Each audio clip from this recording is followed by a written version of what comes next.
அடுத்த முதல்வர் ஸ்டாலின் அப்படின்னு ஒரு இரண்டாவது இடத்துல விஜய்னு சொல்லி ஒரு கருத்து கணிப்பு ஒரு கருத்து கணிப்பு தான். கடந்த காலங்களில் அவங்க எப்படி கருத்து கணிச்சிருக்காங்க அப்படின்னு இருக்குல்ல. ஒரு அங்கீகரிக்கப்பட்ட ஒரு கட்சி. நாங்கள் பல தேர்தல்களை போட்டிகிட்ருக்கோம், தனித்து போட்டிகிட்ருக்கோம். 36 லட்சம் வாக்குகளை பெற்றிருக்கோம். இம்முறையும் போட்டிடுவோம். அப்போ எங்களை அந்த போட்டியில் நீ வச்சிருக்கணுமா இல்லையா? அப்போ உன் கருத்து கணிப்பின் நேர்மை தெரியுதா இல்லையா? என் கட்சி பேர் எங்க? அப்போ நீ என்ன கணிக்கிறியா உன் கருத்தை திணிக்கிறியா? அது போய் பேசிட்டு இருக்க வேண்டியதில்லை.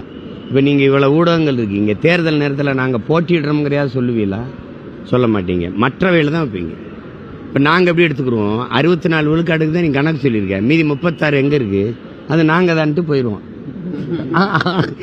அவளை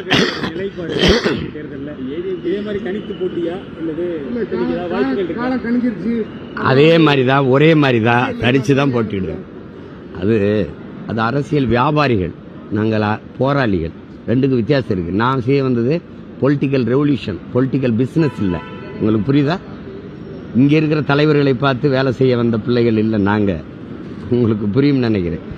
அதை பல முறை செல்வ பிறந்தகைக்கு தொடர்பு இருக்குன்னு